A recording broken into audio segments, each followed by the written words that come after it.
Estamos de volta com o Folha no Ar, primeira edição. E agora, oficialmente, né, já que nós demos o bom dia, abraços e tudo antes aqui do Murilo Diegues, mas agora oficialmente no ar. Murilo, muito bem-vindo à Folha FM. Né? É bom ter uma pessoa que tem um conhecimento e uma sensibilidade para rádio, para música, para notícia tão grande quanto você. Então, as suas palavras aqui fora do ar antes são muito importantes e muito valiosas. Bom dia. Bom dia, Marcos. Bom dia, Arnaldo. Bom dia, companheiro da técnica. Bom dia, Ícaro, que está aqui também no estúdio e que estou muito feliz de saber que ele está na lead, né? E um bom dia ao ouvinte da Folha FM e parabenizar pela belíssima rádio que vocês estão realizando, né? Sou ouvinte assíduo, não tão assíduo assim, porque por razões funcionais, mas fã desse grande mix que vocês fizeram entre uma rádio contemporânea e muita notícia e informação. Vocês estão de parabéns a você, Marco. Eu sei que você é um dos responsáveis por essa fórmula, né? Trabalho em conjunto, né? De uma grande Trabalho em equipe. conjunto, toda a credibilidade que foi dada pela direção, Sem dúvida. Né? Na contratação do Alberto Carlos de Carvalho no Rio de Janeiro, um dos maiores programadores, se não o maior programador de rádio do Brasil, um cara que tem uma história de 50 anos, passou por todas as grandes emissoras e deixou marca em grandes emissoras como o Jornal do Brasil, até hoje faz a fórmula dele, Cidade e outras. E também o esforço, o trabalho e a dedicação do Cláudio Nogueira, que não tem preço. Não tem preço. Não tem Claudinho preço. Além de um amor de pessoa, né? Além de ser um companheiro fabuloso. E principalmente o nosso Beto daqui e o Marcelo, que são o nosso suporte. Eu acho que... E sem falar na qualidade jornalística de Aloysio, de Arnaldo, de todo o Grupo Folha. Bom, Arnaldo. Vamos lá? Passando os altos elogios. Murilo é de casa, né? Murilo, claro. Murilo colunista da Folha já há quanto tempo, Murilo? Rapaz, entre indas e vindas, eu acho que está uns 20 anos, talvez, entre escrever como articulista, uns 25, 20 a 20 e poucos. Né? Então já tem história na casa, né? Mas, Murilo, vamos começar lá de trás um pouquinho. A gente recebeu aqui na semana passada, na sexta-feira, o Ricardo André Vasconcelos, né? Pessoa que a gente gosta muito, né? Jornalista. E Para Ricardo, mim, uma referência. A referência do jornalismo de campo. Como ser humano, como pessoa, como tudo. E Ricardo, eu conversando com o Ricardo aqui, lembrei que Ricardo fez parte lá do governo Garotinho, fez parte do governo Sérgio Mendes, ou seja, é um egresso do garotismo, um entre tantos, e você mais um. Queria que você contasse pra gente sua experiência com o Muda Campus, com o primeiro governo Garotinho, e na sua visão, o que muda? Quando que Garotinho... eu estava falando que uma impressão que a gente tem aqui, eu principalmente, que apesar de São João ser uma cidade muito próxima, mas eu venho conhecer a política de Campos de 2014 para cá. E eu vejo um grupo muito grande de egressos do garotismo. Né? Parece que foi um movimento que nasceu muito forte, com uma adesão muito forte, e hoje muitos egressos desse grupo, muitos críticos ao garotismo são egressos desse grupo. Eu queria que você contasse a sua experiência. Não, pode terminar. Só para você contar a sua experiência lá do início e o que te leva a se desvincular desse grupo. E Murilo, só para acrescentar na pergunta dele, eu ouvi de uma pessoa que era amiga de Garotinho a seguinte frase: o problema de Garotinho, o que vai prejudicar a carreira de Garotinho não são os inimigos, são os ex-amigos. É muito pior você ter um séquito de ex-amigos do que ter um grupo de inimigos, né? Porque o inimigo às vezes não te conhece tão bem e os amigos conheceram. Agora com você. Olha, vou dizer que a experiência com o Muda Campos foi uma experiência apaixonante, né? Da minha parte, inclusive, irresponsável, porque foi uma coisa que me contagiou tanto num momento de crescimento dos negócios, de uma necessidade minha junto a meu irmão, e eu irresponsavelmente abandonei tudo para ir nesse projeto. Era um projeto encantador, só quem viveu, né, pode descrever, e porque era uma coisa que tinha vida. Nós estávamos saindo do ocaso de Zezé para um turbilhão de coisas contidas e que vinha da cultura, o novo Trianon. Era fascinante. Eu digo, e não tenho arrependimento nenhum dessa participação, mesmo em prejuízo dos negócios, porque a política me tornou uma pessoa melhor, uma pessoa com uma visão mais ampla, mais sensível e sobretudo, né, uma pessoa que passou a entender o aspecto coletivo, né? Então, foi uma coisa maravilhosa. Quer dizer, eu fui até, com o Garotinho, até o governo do Sérgio, né? Quer dizer, a gente via uma ambição e sobre minha ótica até muito natural, né? Discutir que Garotinho não é um político, não foi um político diferenciado, é bobagem, né? Garotinho com uma percepção.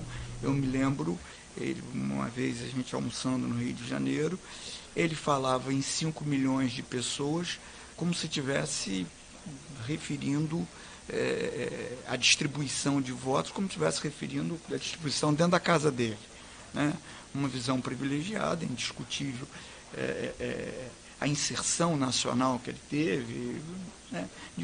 Discutir os valores políticos, a importância política, negar isso. Foram 15 milhões de votos presidente, né? Presidente, governador, primeiro a fazer o sucessor, né? Um cara que como deputado inserido. Agora, a sensação que eu tenho de longe, porque a última vez que eu vi Garotinho, como estou te vendo ver, foi na morte de Lilico. Isso foi, nós estamos falando de 1997. Né? De lá para cá, eu nunca mais nem vi, nem tive oportunidade de cumprimentá-lo, dar um bom dia, só por, né, pela mídia e assim. Então, mas conversando com as pessoas próximas, ex-próximas, atuais, né, porque você tem ex-próximos de primeira hora e próximos de segunda hora e ex-próximos tem várias atuais, gerações de ex-próximos. De ex-próximos, né? Os ex-próximos atuais, com muita pena, eles dizem que o Garotinho enlouqueceu. Né? Realmente, o comportamento, o parâmetro, é um parâmetro que foge ao senso de equilíbrio, de realidade, né? Os objetivos. Isso sempre foi uma característica dele. Ele nunca foi um plantador de jequitibá, ele sempre foi um plantador de alface. Nada que não desse resultado para colher em 45 dias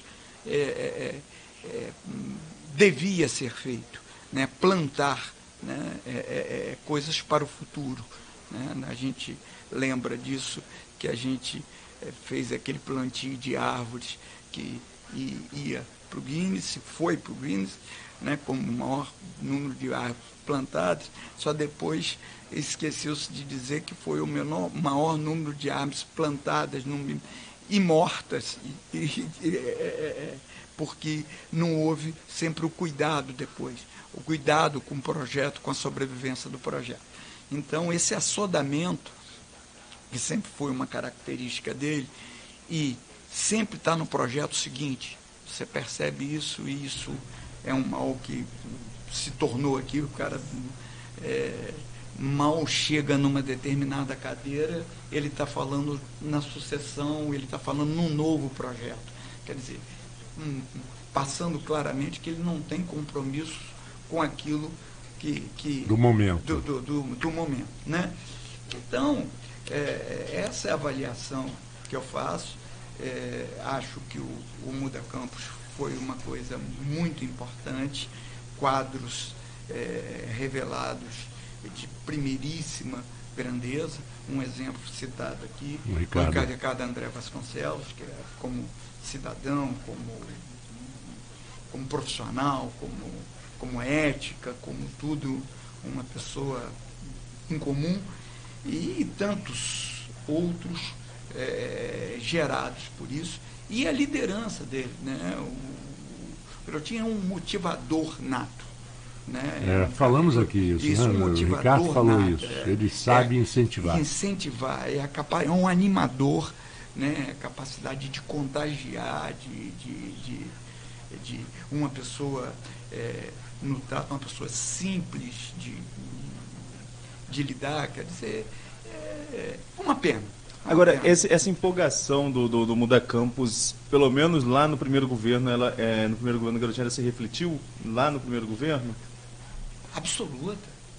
A empolgação era absoluta.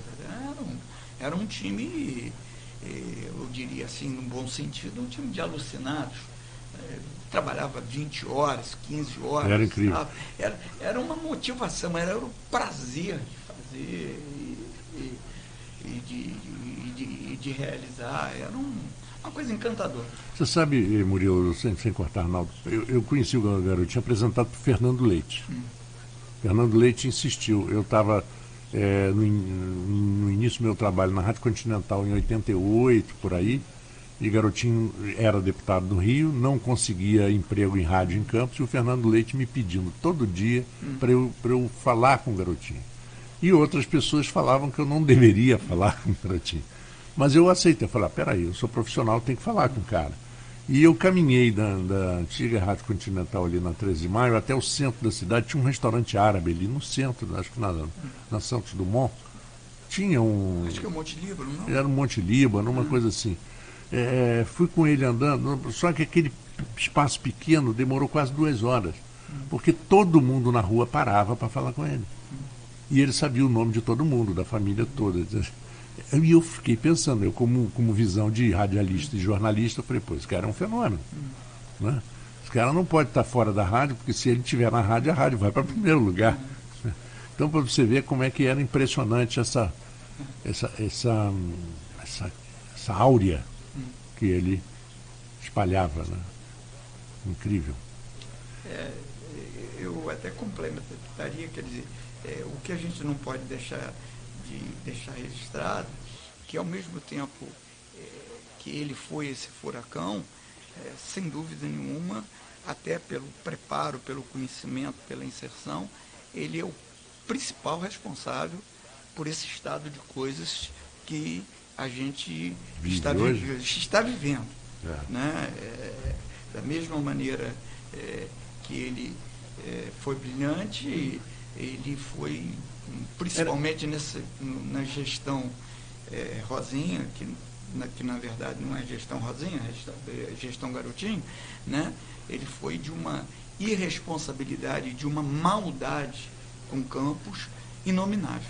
Era isso que eu queria ver com você, se você teria um ponto, até voltando um pouquinho mais, né, na história antes do governo Rosinha, ou do governo Garotinho, como você falou, que vira esse garotinho, sai esse garotinho que empolgava, esse garotinho que alavancava esse grupo, e vira esse garotinho que vai para um declínio político que é nítido, né? As pesquisas mostram isso, a rejeição, não sou eu que estou dizendo, né? É bom deixar claro aqui, pode depois melhorar, pode depois ressurgir, a gente não está dizendo que isso é impossível, mas hoje a realidade é posta, é essa. Mas se você vê esse ponto de virada, se você tem algum fato que te mostra quando que isso virou? Olha, depende muito da ótica. Dr. Adilson Sarmé, ainda, talvez no final do primeiro ano do foi Budacamp, vice dele, né? Isso. No final do primeiro ano, num almoço comigo no Palace, Dr. Adilson é uma pessoa também fenomenal, né? Uma sensibilidade. Dr. Adilson é clínico, mas seria um grande psicólogo, né? E ele já tinha o diagnóstico definido do que seria o garotinho de hoje, né? Então, Dr. Adilson não era novidade.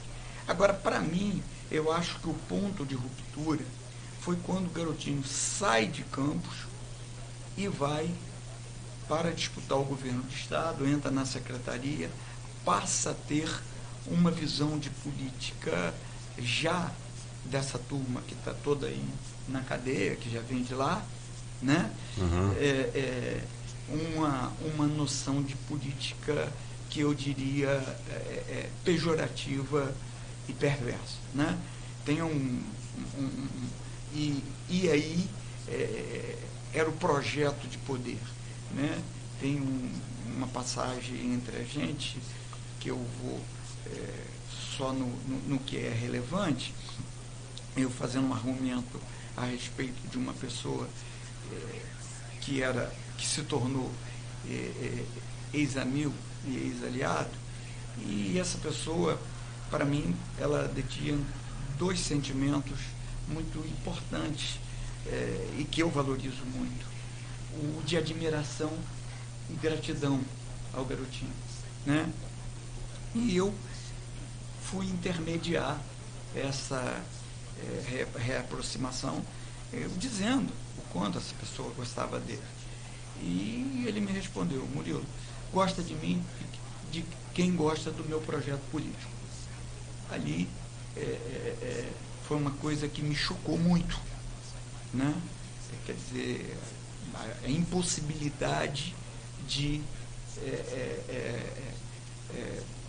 separar as coisas, de entender a política, isso e todo o aliado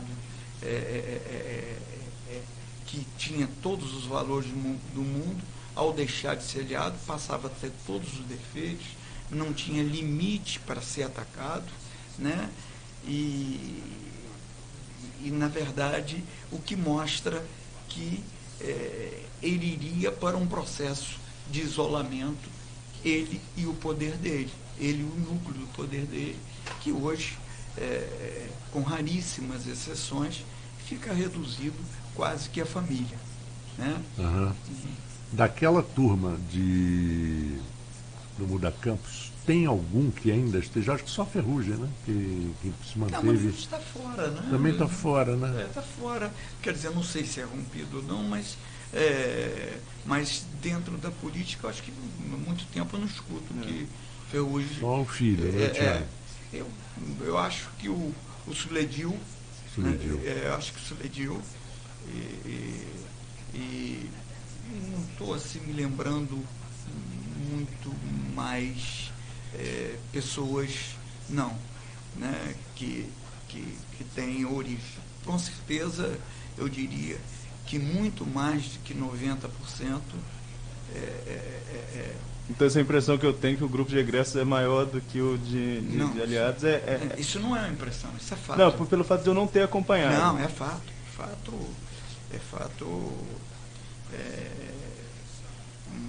Assim, estarrecedor. Entendi. Agora que você falou, Murilo, sobre num bom sentido, um bando de alucinados, né, do qual você fazia parte.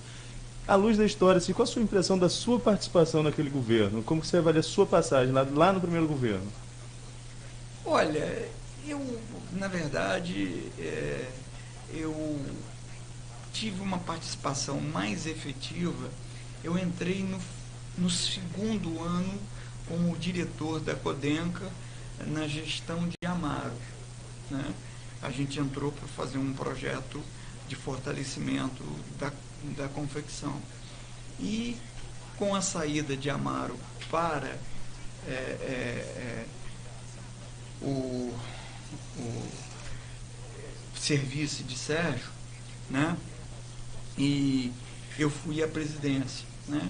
E ali começamos um projeto Shop Estrada, fizemos um trabalho muito bem feito, e aí eu faço um reconhecimento, sempre faço isso reservadamente, mas faço aqui publicamente. Eu devo mas muito mesmo a minha gestão, que dizem que foi uma gestão feliz, a Aloysio Cardoso Barbosa. Uhum. Né? Aloysio me tinha como um filho, me tratava de um carinho, um cuidado comigo muito grande. E Aloysio, eu tive aí a sabedoria de ouvi-lo. Ele foi indicando pessoas para compor a minha equipe. Então eu tive na minha equipe nada mais, nada menos como o Dr. Nilo Siqueira, que já falecido, como uma das pessoas mais impressionantes, mais inteligentes, responsável pela agricultura irrigada no país, presidente da Codevasf, que implantou esse modelo no país, quer dizer, secretário de Estado do antigo Estado do Rio de Janeiro, em 2 pastas, um gênio. O Dr. Marcos Bruno, o Ricardo Paz Teixeira, artista plástico João Oliveira, Capi, né, e tantos outros, eu não vou nominar, Patrícia Tostes, Edivar Júnior, outro talentosíssimo, um realizador. Né? Foi uma Edivar equipe, é um talento. É um talento. Uma equipe, Adilson, Rangel, que era um fazedor, era uma equipe mesclada entre experiência e vontade, né? E foi uma fórmula que deu muito certa, e eu agradeço isso, o apoio da Fundenor, Dr. Talvani Savanque Cardoso. Nós levamos a sede da Codenca para o ambiente de desenvolvimento da Fundenor. Quer dizer, eu avalio como uma experiência sem, né, uma experiência exitosa. Bom, são 7h41. O Folha no Ar, primeira edição, faz mais um pequeno intervalo. Já voltamos com a nossa conversa bem descontraída com Murilo Diegues.